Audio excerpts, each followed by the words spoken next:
കണ്ടോ? അപ്പോൾ നമ്മുടെ സ്റ്റീംഡ് കേക്ക് ആണെങ്കിലും നല്ല സോഫ്റ്റ് ആയിട്ടുള്ള നല്ല സൂപ്പർ ടേസ്റ്റി ആയിട്ടുള്ള കേക്ക് തന്നെയാണ് ഇതെന്ന് പറയുന്നത്. ഞാൻ ഒന്ന് ടേസ്റ്റ് ചെയ്തിട്ട് പറയാം എങ്ങനെയുണ്ടെന്ന്.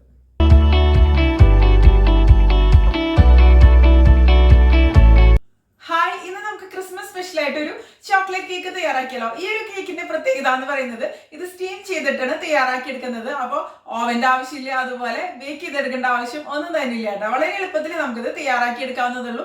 ആർക്ക് വേണമെന്നുണ്ടെങ്കിലും കൂടുതൽ ടെൻഷനോ കാര്യങ്ങളോ ഒന്നും ഇല്ലാതെ പെട്ടെന്ന് തയ്യാറാക്കി എടുക്കാം.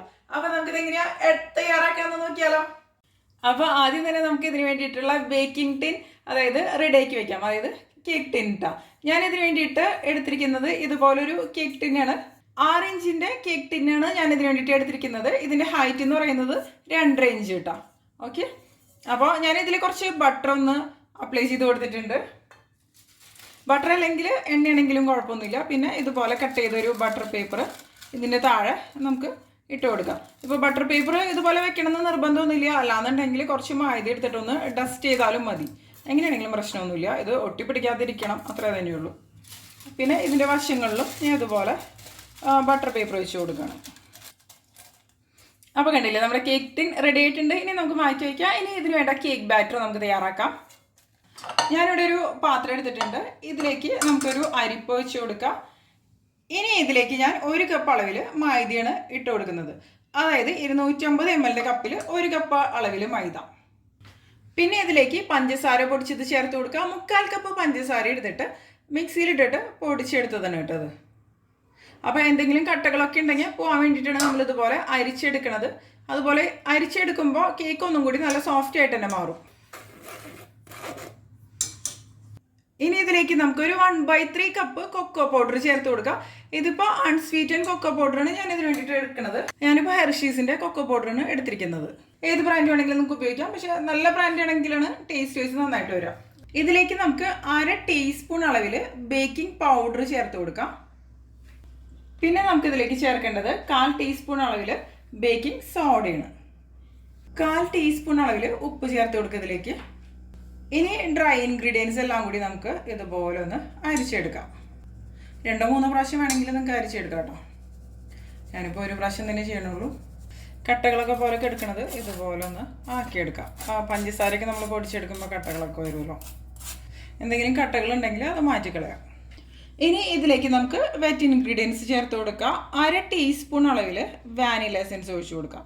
ഇതിലേക്ക് ഓയിൽ 1/4 കപ്പ് അളവിൽ. ഇതിപ്പോൾ വെജിറ്റബിൾ ഓയിലാണ് ഞാൻ എടുത്തിരിക്കുന്നത്, അതായത് സൺഫ്ലവർ ഓയിൽ. ഇനി പാൽ ഇതിലേക്ക് ചേർത്ത് കൊടുക്കുക. ഇതിപ്പോൾ 1 കപ്പ് അളവിൽ പാല് ഞാൻ എടുത്തിട്ടുണ്ട്. ഇതിപ്പോൾ റൂം ടെമ്പറേച്ചറിലുള്ള പാലാണ് കേട്ടോ. അപ്പോൾ തണുപ്പുള്ള പാല് ഡയറക്റ്റ് ഒഴിച്ചു കൊടുക്കരുത്. നമ്മൾ ഈ ഒരു കേക്ക് എഗ്ലെസ് ആയിട്ടാണ് തയ്യാറാക്കുന്നത്. പാല് നോക്കിയിട്ട് തന്നെ ചേർത്ത് കൊടുക്കുക. ഈ ഒരു കേക്ക് ബാറ്ററിൻ്റെ കൺസിസ്റ്റൻസി ആവുന്നതിനനുസരിച്ച് തന്നെ. അപ്പോൾ ആദ്യം നമുക്ക് ഇതിൻ്റെ പകുതി ഒന്ന് ഒഴിച്ചിട്ടൊന്ന് മിക്സ് ചെയ്ത് നോക്കാം. അപ്പോൾ ഇതുപോലെ കട്ട് ആൻഡ് ഫോൾഡ് എന്നുള്ള ഒരു രീതിയിൽ മിക്സ് ചെയ്യാം. ബാക്കിയും കൂടി നമുക്ക് ഒഴിച്ചു കൊടുക്കാം. ഇതുപോലൊരു വിസ്ക് ഉപയോഗിച്ച് നമുക്ക് കട്ടകളൊക്കെ ഒന്ന് മാറ്റിയെടുക്കാം. ഒരുപാട് സമയം കേക്ക് ബാറ്റർ ആയതുകൊണ്ട് മിക്സ് ചെയ്തെടുക്കണ്ട, നന്നായിട്ട് വരില്ല. ജസ്റ്റ് ഒന്ന് ഇതിൻ്റെ കട്ടകളൊന്ന് മാറി വരും, അത്രയും തന്നെ മതി കേട്ടോ. പിന്നെ ഇതിലേക്ക് 1/2 ടീസ്പൂൺ അളവിൽ നാരങ്ങ നീരാണ് ചേർത്ത് കൊടുക്കേണ്ടത്. ഇനി ഇത് നമുക്ക് നന്നായിട്ട് ഇതുപോലെ ഒന്ന് മിക്സ് ചെയ്ത് കൊടുക്കാം. അപ്പോൾ കണ്ടില്ലേ, നമ്മുടെ കേക്ക് ബാറ്റർ അടിപൊളിയായിട്ട് റെഡി ആയിട്ടുണ്ട്. ഇത് മതി, ഓവറായിട്ട് മിക്സ് ചെയ്തെടുക്കണ്ട. ഇനി ഇത് നമ്മൾ നേരത്തെ റെഡിയാക്കി വെച്ച ആ ഒരു കേക്ക് ടിന്നിലേക്ക് ഒഴിച്ചു കൊടുക്കാം. അപ്പോൾ ഈ ഒരു കേക്ക് ടിന്നിൻ്റെ പകുതിയോളം തന്നെ ഇതുള്ളൂ. ഇനി നമുക്ക് ഇത് ഇതുപോലെ ഒന്ന് ടാപ്പ് ചെയ്ത് കൊടുക്കാം. എന്തെങ്കിലും എയർ ബബിൾസ് ഒക്കെ ഉണ്ടെങ്കിൽ പോകാൻ വേണ്ടിയിട്ടാണ്. ഇനി നമുക്കിതൊന്ന് സ്റ്റീം ചെയ്തെടുക്കണം. അപ്പോൾ അതിന് വേണ്ടിയിട്ട് ഞാനിതൊരു അലുമിനിയം ഫോയിൽ പേപ്പർ വെച്ചിട്ടൊന്ന് കവർ ചെയ്തെടുക്കണം. സ്റ്റീം ചെയ്തെടുക്കാൻ വേണ്ടിയിട്ടാണ്. നന്നായിട്ട് കവർ ചെയ്തെടുക്കുക ഇതുപോലെ. ഇനിയിപ്പോൾ ഞാനിവിടെ ഒരു സ്റ്റീമറിൽ വെള്ളം എടുത്തിട്ടുണ്ട്. വെള്ളം നന്നായിട്ടൊന്ന് തിളച്ച് വരട്ടെ. അപ്പോൾ സ്റ്റീമറോ ഇഡ്ഡലി പാത്രമോ അല്ലെങ്കിൽ എന്താ പറയുക, സാധാരണ ഒരു പാത്രമായാലും കുഴപ്പമൊന്നുമില്ല കേട്ടോ. സാധാരണ ഒരു പാത്രമാണെന്നുണ്ടെങ്കിൽ അതിൻ്റെ മുകളിൽ ഒരു സ്റ്റാൻഡ് വെച്ചിട്ട് പിന്നെ അതിൻ്റെ മുകളിൽ നമുക്ക് കേക്ക് വെച്ചിട്ട് സ്റ്റീം ചെയ്തെടുക്കാവുന്നതേ ഉള്ളൂ. അതായത് കടായിലൊക്കെ ആണെന്നുണ്ടെങ്കിൽ ഇതുപോലൊരു സ്റ്റാൻഡ് വെച്ച് കൊടുക്കുക. അതിൻ്റെ താഴെ വെള്ളം ഒഴിച്ച് കൊടുത്തിട്ട് എന്നിട്ട് പിന്നെ കേക്ക് ഇതിൻ്റെ മുകളിൽ വെച്ചിട്ട് അടച്ചു വെച്ചിട്ട് നമുക്ക് സ്റ്റീം ചെയ്തെടുക്കാവുന്നതുള്ളൂ. അപ്പോൾ കേക്ക് വെച്ച് കൊടുക്കുമ്പോൾ അലുമിനിയം ഫോയിൽ പേപ്പറോ അല്ലെങ്കിൽ എന്തെങ്കിലും വെച്ചിട്ടൊന്ന് അടച്ചു വയ്ക്കാം.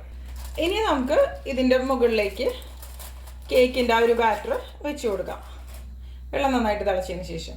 ഇനി ഇത് നന്നായിട്ടൊന്ന് സ്റ്റീമായിട്ട് വരണം. അപ്പോൾ സ്റ്റീം ചെയ്തെടുക്കുന്ന കേക്കും ബേക്ക് ചെയ്ത് എടുക്കുന്ന കേക്കൊക്കെ വ്യത്യസ്തം തന്നെയാണ്. അപ്പോൾ ഇത് സ്റ്റീമായിട്ട് വരാൻ കുറച്ച് സമയം എടുക്കും. 45 മിനിറ്റ് മുതൽ 50 മിനിറ്റ് വരെ എടുക്കുന്നുണ്ടാവും ഇത് സ്റ്റീമായിട്ട് കറക്റ്റായിട്ട് കുക്കായിട്ട് വരണമെന്നുണ്ടെങ്കിൽ. അപ്പോൾ ഇനിയിപ്പോൾ അടച്ചു വെച്ചിട്ട് ഞാനിത് ഒരു മീഡിയം ഫ്ലെയിമിൽ വെച്ചിട്ട് കുക്ക് ചെയ്തെടുക്കണം. ഇപ്പോൾ ഒരു 45 മിനിറ്റ് കഴിഞ്ഞ് ഞാൻ ഫ്ലെയിം ഓഫ് ചെയ്ത് കൊടുത്തിട്ടുണ്ട്. തുറന്ന് നോക്കട്ടെ. ഞാൻ ഇടയ്ക്ക് ഒരു പ്രാവശ്യം ഒന്ന് തുറന്ന് നോക്കിയിരുന്നു, അപ്പോൾ കുക്കായിട്ട് വന്നിട്ടുണ്ടാവില്ല. പക്ഷെ ഇപ്പോൾ കുക്കായിട്ടുണ്ടാവും. അപ്പോൾ ഇത് എടുത്തതിന് ശേഷം നമുക്കിതൊന്ന് തുറക്കാം. കണ്ടില്ലേ, കറക്റ്റായിട്ട് കുക്കായിട്ട് വന്നിട്ടുണ്ട്. ഒരു ടൂത്ത് പിക്ക് വെച്ചിട്ടോ അല്ലെങ്കിൽ ഒരു സ്ക്രൂവർ വെച്ചിട്ടോ ഒന്ന് ഇൻസേർട്ട് ചെയ്ത് നോക്കാം. അപ്പോൾ കുക്കായിട്ട് വന്നിട്ടില്ലെങ്കിൽ നമുക്ക് ഇത് ക്ലിയർ ആയിട്ട് ഇതുപോലെ വരില്ല കേട്ടോ. അതായത് കേക്ക് ബാറ്റർ അതുപോലെ തന്നെ ലിക്വിഡായിട്ട് ഇരിക്കും. ഇതിപ്പോൾ കറക്റ്റായിട്ട് കുക്കായിട്ട് വന്നിട്ടുണ്ട്. ഇനി ഇതിൽ നിന്ന് എടുക്കാം. നന്നായിട്ട് തണുത്തതിന് ശേഷം, അതായത് ചെറുതായിട്ടൊന്ന് തണുത്തതിന് ശേഷം നമുക്ക് ഇതൊന്ന് അൺമോൾഡ് ചെയ്തെടുക്കാം ഒരു 5-6 മിനിറ്റിന് ശേഷം. ഇതിലിപ്പോൾ ബാറ്റർ ഒരു പകുതിയോളം ഭാഗം മാത്രമേ ഉണ്ടായിരുന്നുള്ളൂ. ഇതിപ്പോൾ മുഴുവനായിട്ട് പൊങ്ങി വന്നിട്ടുണ്ട്. കണ്ടില്ലേ, നല്ല സോഫ്റ്റ് ആയിട്ടുള്ള കേക്ക് തന്നെയാണത്. ഇനി നമുക്ക് ഈ ഒരു കേക്ക് അൺമോൾഡ് ചെയ്തെടുത്താലോ? അതൊക്കെ ഒന്ന് അൺമോൾഡ് ചെയ്തെടുക്കാം.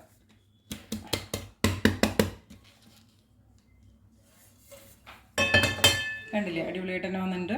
ഈ ഒരു ബട്ടർ പേപ്പർ കൂടി നമുക്ക് മാറ്റിയെടുക്കാം. കണ്ടില്ലേ, നല്ല അടിപൊളിയായിട്ട് കുക്കായിട്ട് വന്നിട്ടുണ്ട്. നല്ല സോഫ്റ്റ് ആയിട്ടുള്ള കേക്ക് തന്നെയാണ്. ഒന്ന് നമുക്ക് തിരിച്ചിട്ട് കൊടുക്കാം. ഇനി ഇത് നന്നായിട്ടൊന്ന് തണുത്ത് വരട്ടെ. തണുത്തതിന് ശേഷം നമുക്ക് ഇതിൻ്റെ മുകളിലേക്ക് മെൽറ്റഡ് ചോക്ലേറ്റ് ഒഴിച്ചു കൊടുക്കാം. പിന്നെ ഞാൻ ഇതിൻ്റെ ഫ്രോസ്റ്റിങ്ങിന് വേണ്ടിയിട്ട് 125 ഗ്രാം അളവിൽ ചോക്ലേറ്റ് എടുത്തിട്ടുണ്ട്. ഇതിപ്പോൾ കോമ്പൗണ്ട് ചോക്ലേറ്റ് ആണ് അല്ലെങ്കിൽ കുക്കിംഗ് ചോക്ലേറ്റ് കേട്ടോ. അപ്പോൾ ഇത് ഞാനിപ്പോൾ എടുത്തിരിക്കുന്നത് മിൽക്ക് ചോക്ലേറ്റ് ആണ്. അല്ലെങ്കിൽ നിങ്ങൾക്ക് ഡാർക്ക് ചോക്ലേറ്റ് വേണമെന്നുണ്ടെങ്കിലും ഉപയോഗിക്കാം. ഇതിനിപ്പോൾ ആവശ്യത്തിന് മധുരമുണ്ട്. അല്ലാന്നുണ്ടെങ്കിൽ നമ്മൾ മധുരം ഇതിലേക്ക് ചേർത്ത് കൊടുക്കേണ്ടി വരും. ഇത് നമുക്കൊന്ന് മെൽറ്റ് ചെയ്തെടുക്കണം. അപ്പോൾ ഒന്നില്ലാന്നുണ്ടെങ്കിൽ നിങ്ങൾക്ക് വളരെ എളുപ്പത്തിൽ ഓവനിൽ വെച്ചിട്ട് മെൽറ്റ് ചെയ്തെടുക്കാവുന്നതുള്ളൂ. ഞാനിപ്പോൾ എല്ലാവർക്കും ചെയ്യാൻ വേണ്ടിയിട്ട് ഡബിൾ ബോയിലിംഗ് മെത്തേഡിൽ എങ്ങനെയാണ് ഇത്, അതായത് മെൽറ്റ് ചെയ്തെടുക്കാമെന്നാണ് കാണിക്കുന്നത്. അതിന് വേണ്ടിയിട്ട് ഒരു പാത്രത്തിൽ ഞാനിവിടെ കുറച്ച് വെള്ളം വെച്ചിട്ടുണ്ട്. വെള്ളം നന്നായിട്ട് തിളച്ച് വരുന്ന ഒരു സമയത്ത് നമുക്കിതിൻ്റെ മുകളിലേക്ക് വേറൊരു പാത്രം വെച്ച് കൊടുക്കാം. അതായത് മുകളിൽ വെച്ചിരിക്കുന്ന പാത്രം താഴെ വെച്ചിരിക്കുന്ന ആ ഒരു വെള്ളം ഉണ്ടല്ലോ, അതിൽ മുട്ടണമൊന്നുമില്ല കേട്ടോ, അല്ലാതെ വെറുതെ വെച്ചിരിക്കുകയാണ്. അതിന് ശേഷം ഇതിലേക്ക് നമുക്ക് ഈ ചോക്ലേറ്റ് ഇതുപോലെ കട്ട് ചെയ്ത് ഇട്ട് കൊടുത്തു കഴിഞ്ഞാൽ പെട്ടെന്ന് തന്നെ നമുക്കിത് മെൽറ്റ് ചെയ്തെടുക്കാൻ പറ്റും. വലിയ കഷ്ണങ്ങളൊക്കെ ആകുമ്പോൾ ഇത് ഉരുക്കി വരാൻ നല്ല ബുദ്ധിമുട്ടായിരിക്കും, കുറേ സമയം എടുക്കും. ഇപ്പോൾ കണ്ടില്ല, ഇത് മെൽറ്റായി വന്ന് തുടങ്ങിയിട്ടുണ്ട്. ഞാനിതിലേക്ക് ഒരു പീസ് ബട്ടർ ഇട്ട് കൊടുക്കണം, ഒരു ചെറിയ കഷ്ണം ബട്ടർ കേട്ടോ. നന്നായിട്ട് തന്നെ ഒന്ന് മെൽറ്റായിട്ട് വന്നോട്ടെ. ഇതിപ്പോൾ അൺസോൾട്ടഡ് ബട്ടറാണ് കേട്ടോ ഞാൻ ഇട്ട് എടുത്തിരിക്കുന്നത്. ഉപ്പുള്ള ബട്ടറാണെങ്കിൽ ഇതിന് ഉപ്പ് രസം കൂടുതലായിട്ട് ഉണ്ടാവാൻ സാധ്യതയുണ്ട്. പെട്ടെന്ന് തന്നെ ജസ്റ്റ് ഒന്ന് ചൂടടിക്കുമ്പോഴേക്കും ഇത് ഉരുകി വരും. കട്ട് ചെയ്ത് ഇട്ട് കൊടുത്താൽ മാത്രമാണ് ഇത്ര പെട്ടെന്ന് തന്നെ നമുക്കിത് മെൽറ്റ് ചെയ്തെടുക്കാൻ പറ്റുള്ളൂ. അപ്പോൾ ഓവനിൽ വെച്ചിട്ട് മെൽറ്റ് ചെയ്ത് എടുക്കണമെന്നുണ്ടെങ്കിലും ഒരുപാട് സമയം ആയിക്കഴിഞ്ഞിട്ടുണ്ടെങ്കിൽ ചോക്ലേറ്റ്, അതായത് ഒരുപാട് സമയം നമ്മൾ ഇത് മെൽറ്റ് ചെയ്യാൻ വേണ്ടിയിട്ട് ഓവനിൽ വെച്ച് കഴിഞ്ഞിട്ടുണ്ടെങ്കിൽ ചോക്ലേറ്റ് ബേൺ ആയിട്ട് മാറുക ചെയ്യുക, ഉരുകി വരില്ല ചെയ്യുക. കുറച്ച് സമയം മതിയാവും ഉണ്ടാവും. അപ്പോൾ ഓവനിൽ വെച്ച് ആദ്യമായിട്ടൊക്കെ ചെയ്യണവരാണെന്നുണ്ടെങ്കിൽ ഒന്ന് ശ്രദ്ധിച്ച് ചെയ്യാം. ഇതിലേക്ക് ഞാനൊരു 100 ml പാലാണ് ഒഴിച്ചു കൊടുക്കുന്നത്. പാലൊഴിച്ചിട്ട് നന്നായിട്ട് മിക്സ് ചെയ്ത് കൊടുക്കുക. കാരണം ഇത് നല്ല തിക്കായിട്ടല്ലേ ഇരിക്കണം. അപ്പോൾ ഒരു പോറിങ് കൺസിസ്റ്റൻസിയിൽ നമുക്ക് വേണത്. അപ്പോൾ അതിന് വേണ്ടിയിട്ടാണ് പാൽ ഇതിലേക്ക് ഒഴിച്ചു കൊടുക്കുന്നത്. അതിനുശേഷം നന്നായിട്ടൊന്ന് മിക്സ് ചെയ്ത് കൊടുക്കാം. ഇപ്പോൾ കണ്ടില്ല, ഇത് ആവശ്യത്തിനുള്ളൊരു കൺസിസ്റ്റൻസി ആയിട്ടുണ്ട്. ഇനി നമുക്ക് ഫ്ലെയിം ഓഫ് ചെയ്ത് കൊടുക്കാം. അപ്പോൾ ഇതൊന്ന് തിക്കായി പോകണമെങ്കിൽ, അതായത് കൂടുതൽ തിക്കായി പോകണമെങ്കിൽ കുറച്ച് പാൽ ഒഴിച്ച് കൊടുക്കാം. കൂടുതൽ ലൂസായി പോകണമെങ്കിൽ കുറച്ച് സമയം ഇതുപോലെ ഒന്ന് ഇളക്കി കൊടുത്താൽ മതി. അപ്പോൾ അത് തിക്കായിട്ട് വന്നോളൂ. അല്ലെങ്കിൽ തണുത്ത് കഴിയുമ്പോൾ തിക്കായിട്ട് വന്നോളൂ ഉണ്ടാവും. അപ്പോൾ ചെറിയ ചൂടോട് കൂടിയിട്ടാണ് നമ്മളിത് ഒഴിച്ചു കൊടുക്കുന്നത്. ഈ ചൂടോട് കൂടി തന്നെ കേക്ക് ഇപ്പോൾ തണുത്ത് വന്നിട്ടുണ്ടോ, നമുക്കിത് ഒഴിച്ചു കൊടുക്കാം കേക്കിൻ്റെ മുകളിലേക്ക്. ഞാൻ ഈ ഒരു കേക്ക് ഈ വയർ റാക്കിൻ്റെ മുകളിലേക്ക് വെച്ച് കൊടുത്തിട്ടുണ്ട് കേട്ടോ. ഇനി ഇതിൻ്റെ മുകളിലേക്ക് നമുക്ക് ഈ ചോക്ലേറ്റ് ഒഴിച്ചു കൊടുക്കാം, അതായത് ചോക്ലേറ്റ് ഗണാഷ് ഒഴിച്ചു കൊടുക്കാം. ഈ കേക്കിൻ്റെ സെൻറ്ററിലേക്ക് നമുക്ക് ഒഴിച്ചു കൊടുക്കാം കേട്ടോ. അപ്പോൾ എല്ലാവരുടെയും നന്നായിട്ട് സ്പ്രെഡായിട്ട് വന്നോളും. നല്ല ചൂടോടുകൂടി തന്നെയാണ് ഞാനിത് ഒഴിച്ചു കൊടുക്കുന്നത്. പിന്നെ സ്പ്രെഡ് ചെയ്തെടുക്കുക അങ്ങനെ ഒന്നും തന്നെ ചെയ്യണില്ല കേട്ടോ. അപ്പോൾ സെൻറ്ററിൽ ഒഴിച്ചു കൊടുത്തു കഴിഞ്ഞാൽ എല്ലാവരുടെയും ഈക്വലായിട്ട് തന്നെ വന്നോളും. കണ്ടില്ലേ,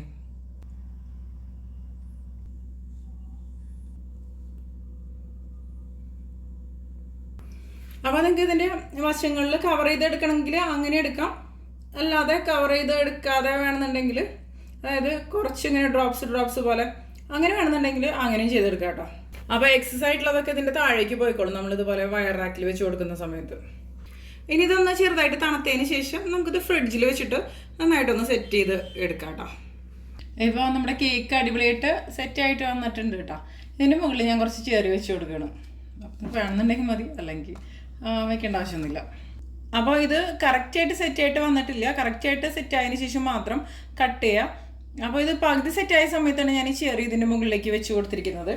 അല്ലെങ്കിൽ നിങ്ങൾക്ക് വേണമെന്നുണ്ടെങ്കിൽ സ്പ്രിങ്കിൾസ് ഉണ്ടല്ലോ, അതായത് ഷുഗർ സ്പ്രിങ്കിൾസ് ഇതുപോലുള്ള കട്ട് ചെയ്യണ ആ ഒരു സമയത്ത് ഇട്ട് കൊടുത്താലും മതി. മുഴുവനായിട്ട് സെറ്റ് ചെയ്തതിന് ശേഷം മാത്രം കട്ട് ചെയ്തെടുക്കാം. അപ്പോൾ നന്നായിട്ടൊന്ന് സെറ്റ് ആകാൻ വേണ്ടിയിട്ട് ഞാൻ ഫ്രിഡ്ജിൽ വെക്കുകയാണ്.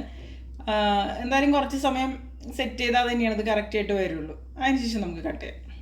അപ്പോൾ നമ്മുടെ കേക്ക് നല്ല അടിപൊളിയായിട്ട് റെഡി ആയിട്ടുണ്ട്. പിറ്റേ ദിവസം രാവിലെ ആയിട്ടോ നമുക്കൊന്ന് കട്ട് ചെയ്ത് നോക്കിയാലത്. കണ്ടില്ലേ, പെർഫെക്റ്റായിട്ട് സെറ്റായിട്ട് വന്നിട്ടുണ്ട്. അടിപൊളിയായിട്ട് കട്ട് ചെയ്തെടുക്കാനും പറ്റുന്നുണ്ട്.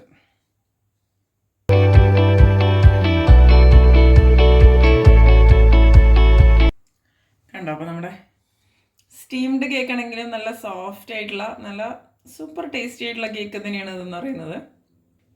ടെക്സ്ചർ കണ്ടില്ലേ ഇതിൻ്റെ, അടിപൊളിയായിട്ട് തന്നെ വന്നിട്ടുണ്ട്.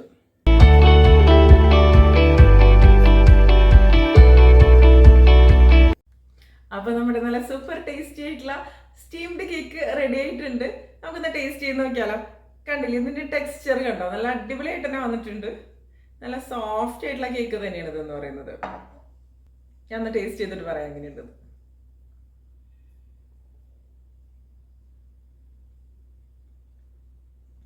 നല്ല ടേസ്റ്റി ആയിട്ടുള്ള കേക്ക് തന്നെയാണ്. ചോക്ലേറ്റിന്റെ ഫ്ലേവർ ഇഷ്ടപ്പെടുന്നവർ തീർച്ചയായിട്ടും ഇഷ്ടപ്പെടും. നല്ല മോയ്സ്ചർ ആയിട്ടുള്ള, അതായത് കണ്ടില്ലേ നല്ല സോഫ്റ്റ് ആയിട്ടുള്ള കേക്ക് തന്നെയാണ് ഇതെന്ന് പറയുന്നത്. അപ്പോൾ എല്ലാവരും തയ്യാറാക്കി നോക്കുക, തീർച്ചയായിട്ടും ഇഷ്ടപ്പെടും. ബേക്കിംഗ് ഒന്നും ഇല്ലാതെ വളരെ പെട്ടെന്ന് തന്നെ നമുക്ക് ആവിയിൽ വെച്ച് വേവിച്ച് തയ്യാറാക്കി എടുക്കാവുന്നതേ ഉള്ളൂ. അപ്പോൾ നിങ്ങൾ ഈ ഒരു കേക്ക് തയ്യാറാക്കുക ഈ ഒരു ക്രിസ്മസിന്, അല്ലെങ്കിൽ ബർത്ത്ഡേ, അതുപോലെ എന്തിനു വേണമെങ്കിലും നമുക്കിത് തയ്യാറാക്കാവുന്നതേ ഉള്ളൂ. അതിനുശേഷം നിങ്ങളുടെ അഭിപ്രായങ്ങളൊക്കെ ഒന്ന് പറയാം കേട്ടോ.